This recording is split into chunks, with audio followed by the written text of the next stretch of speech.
Hola Agustina, ¿qué tal? Buen día, ¿cómo Muy están? bueno recibirte. Bienvenida. Muchas Big gracias. Data. Cada día más estamos escuchando ese concepto. ¿De qué se Exacto. trata?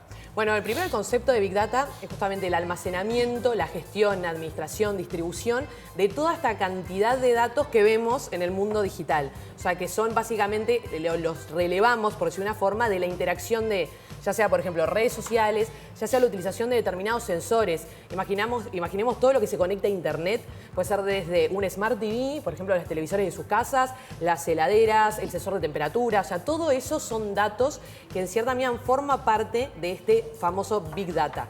¿Y por qué hablamos del Big Data? Bueno, es un tema relevante que se viene hablando hace un montón de años y que en cierta medida ya está contemplado en nuestra regulación, por ejemplo, cuando hablamos de protección de datos personales en la 18331, pero que además sigue presente y cada vez más, no justamente en el volumen de datos, porque el Big Data se caracteriza por las 5B o V, se le llama, que es el tema del volumen, la velocidad, la veracidad, la variedad y el valor de esos datos. Entonces vemos que más allá de ese volumen de datos, es importante cómo los procesamos. Porque nosotros, por ejemplo, podemos tener, imaginemos, cámaras de seguridad, pero no relevar, por ejemplo, cuántas personas pasaron o a qué velocidad, si alguna paró para mirar un comercio o no. Entonces, en cómo el procesamiento de esos datos es lo más importante. O sea que cantidad del no Big es Data. calidad.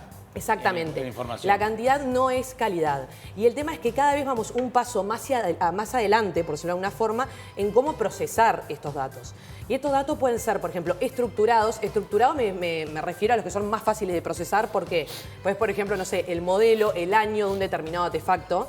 Sin embargo, los no estructurados son, como les decía, los videos, los audios, los documentos que no tienen un determinado parámetro de cómo relevar o cómo procesar ese dato. Y esto va muy vinculado a algunas novedades de la semana pasada. Por ejemplo, el tema de la instalación de las cámaras en los transportes públicos, en los ómnibus, para justamente auditar que se utilice de manera correcta la senda del solo bus. ¿Qué pasa? Nosotros antes, por ejemplo, utilizábamos cámaras solamente por un tema de seguridad. Sin embargo, la Intendencia de Montevideo constató de que el transporte no estaba teniendo mayor velocidad o celeridad para los puntos de llegada. Dijo, claramente acá hay un problema. ¿Qué podemos hacer para poder beneficiar y utilizar esta senda de solo bus y que tenga su principio? Y bueno, ahí determinaron, por ejemplo, utilizar estas cámaras para no solamente auditar que se respeten esas sendas, sino también hasta empezar a multar en mayo del año que viene. Cámara buchona, que le dicen. Sí, exacto, cámara buchona. Y además, lo importante es que no hay una persona atrás de eso, que no hay un visualizador, sino que Claro, es algo que puede fácilmente automatizarse, va muy vinculado también con el tema de los algoritmos, inteligencia artificial, y como vemos que tampoco tiene un riesgo mayor, en el sentido de que los datos que se manejan tienen una finalidad muy concreta, y esto respeta lo que se llama privacidad por diseño, que es prevenir antes de desarrollar algún mecanismo tecnológico. Y también va muy de la mano, otra de las grandes novedades que tuvimos la semana pasada, es que la Dirección General de Registro, donde nosotros vamos a inscribir los documentos notariales, sacó un plan de digitalización. Esto significa que van a instalar, por ejemplo, tótems para recibir los documentos y facilitar y acelerar la gestión de ingresos, pero además también empezar a ingresarlos de manera digital y generar una interoperabilidad de comunicación entre los distintos organismos del Estado. Esto significa que la Dirección General del Registro va a estar en contacto, por ejemplo, con la Dirección Nacional de Identificación de Civil para corroborar datos personales o, por ejemplo... O sea que no hay que llevar la partida de nacimiento a 50 oficinas para decir que nacimos. Claro, exacto. Va a hoy. empezar a generar una comunicación. Y esto lo estamos viendo a cada paso más presente en los distintos trámites u organismos. En este caso fue el de la Dirección General de Registros, como le decía, que dio las novedades la directora, que es la escribana Daniela Pena, la semana pasada en las jornadas de Derecho y Tecnología. Y bueno, es un gran avance, porque hace tiempo que se viene como insistiendo o intentando insistir con la digitalización del escribano, del notariado, para facilitar trámites. Y esto en cierta medida es un gran paso, no solo para lo que es la mera gestión en sí, sino también pensemos un paso más, lo que es inversiones, facilitar el armado de startups, de empresas, y bueno, y además de que, hablando del Big Data, le aporta mayor cantidad de datos al registro. Porque ahora no solamente se va a quedar con los datos que ingresan en la minuta, que es, por ejemplo, nombre de las partes y temas muy concretos, sino que se va a quedar con una copia completa del documento. Y esos datos luego se va a seguir evolucionando en cómo se procesan y se obtienen y qué se puede llevar el día de mañana a consultar dentro de la Dirección General de Registros. ¿Y hay un plan B en todas estas cosas? ¿Qué pasa si hay un problema tecnológico y colapsa? Exacto. Exacto. Bueno, por ejemplo, en el caso de la Dirección General de Registros, lo que sucede es, se sigue manteniendo el sistema tradicional de protocolos, o sea, el escribano tiene esa escritura pública, que ahí hacemos el énfasis en pública. En papel. El de papel, pero ¿qué pasa? El registro ahora va a tener su backup digital y va a facilitar, por ejemplo, imaginemos una persona quiere vender su casa y le falta una escritura. ¿Y qué pasaba en el día de hoy? Tengo que llamar a ese escribano, intentar de que me envíe una copia y todo eso, por ejemplo, se estaría en cierta medida dejando de lado si podemos acudir directamente a esta información que es pública. No se estaría vulnerando ningún tipo de derecho.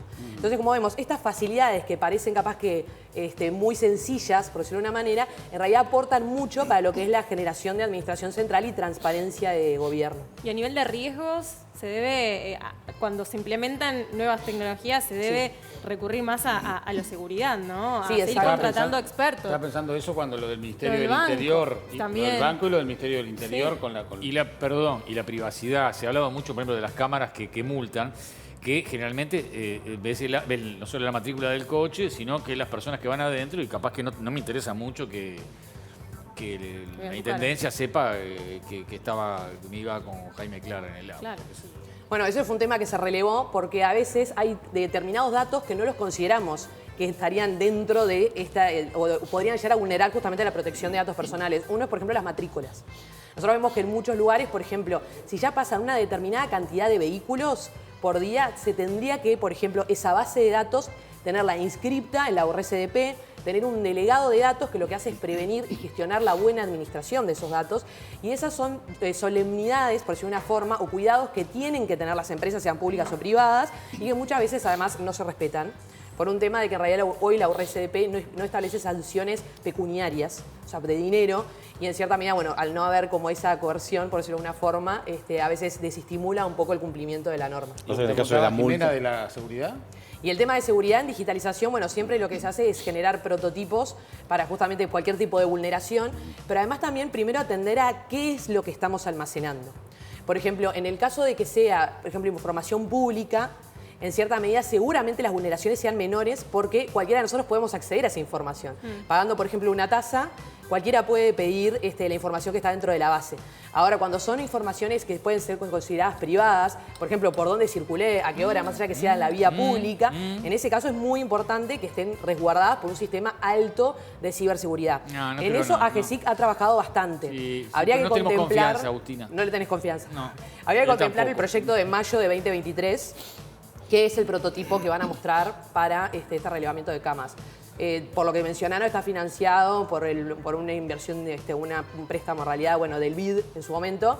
Pero bueno, habría que ver si efectivamente estas cámaras, por ejemplo, de seguridad, si se va a designar un delegado de datos que haga las auditorías suficientes y que, bueno, y que sepa de que el sistema tiene la seguridad que ustedes justamente alegan y que en cierta medida el ciudadano reclama. Pero además capaz que el Estado te la asegura porque se firma todos los protocolos, pero después viene un hacker y te afana toda la Bueno, se supone que en realidad, básicamente, el delegado, una de las cosas que tiene que hacer es prevenir y estar unos pasos más adelante. Por eso es un puesto que está específicamente destinado para eso, para el día de mañana. A ver, por ejemplo, bueno, el sistema puede llegar a ser vulnerado. Estamos efectivamente haciendo, en cierta medida, por decir alguna forma, pruebas para vulnerarlo, para ver si es efectivo. Ese tipo de buenas prácticas, por decirlo de alguna forma, es una de las tantas que, ya le digo, que a nivel de AGESIC, del Departamento de Ciberseguridad, promueven mucho y que, bueno, que esperemos que obviamente se sigan aplicando. ¿Y ustedes, los profesionales, están tranquilos con todo eso, cómo se viene trabajando? Y yo diría que sí, que hoy por hoy sí. O sea, lo que vemos es cada vez un nivel mayor de transparencia y un nivel también de compartir, de generar foros con distintos profesionales, también distintos actores del mercado. Y eso es importante, porque antes también era una gestión como muy solitaria la que tenían y hoy por hoy hay mayor comunicación. Que el día de mañana puede haber vulneraciones, sí, pueden haberlas, como en todos casos, ningún prototipo es perfecto, pero creo que ver una buena diligencia y comunicación, como le decía, con distintos actores del mercado, demuestra de que se intenta estar al tanto de, bueno, de los posibles peligros. Pero los hechos ya puede existirla hoy. Uno piensa, bueno, está el tema del solo bus, las cámaras en los ómnibus, lo que puede ocurrir, que se viole de privacidad, etc. Hoy en día hay cámaras por todos lados, te siguen por todos lados. Yo puedo saber, si quiero, dónde fue Fabré, dónde se metió, dónde salió. No, pero es importante. Pero no sé si puedes acceder vos. Bueno, no. Bueno, pero eso es un tema que pero iba justamente a de alguna mencionar. manera ya se puede estar vulnerando también. Muchas veces pasa que, por Muy bien, ejemplo, muy bien, hoy doctor, muchos muy bien. tenemos la práctica de, por ejemplo, tener cámaras de seguridad en nuestra casa. Y muchas veces no sabemos, en realidad, si ese sistema de cámaras de seguridad que tenemos, que lo vemos todo del celular, que están conectadas a internet, bueno, a veces capaz que Si alguien lo cortando un está viendo de cablecito o verdad. algo es bastante sencillo darlas como de baja, pero además saber eso, a veces son muy fáciles de hackear.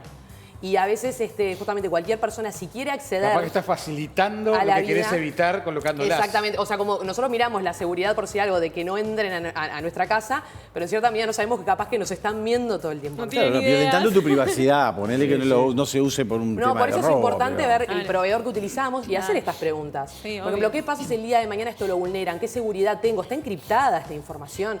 Por ejemplo, que la información esté encriptada es muy importante. Y hay un montón hoy, por suerte, y cada vez más de mecanismos para evitar este tipo de situaciones. Gracias, Agustina. No, La seguimos ustedes. pronto. Gracias.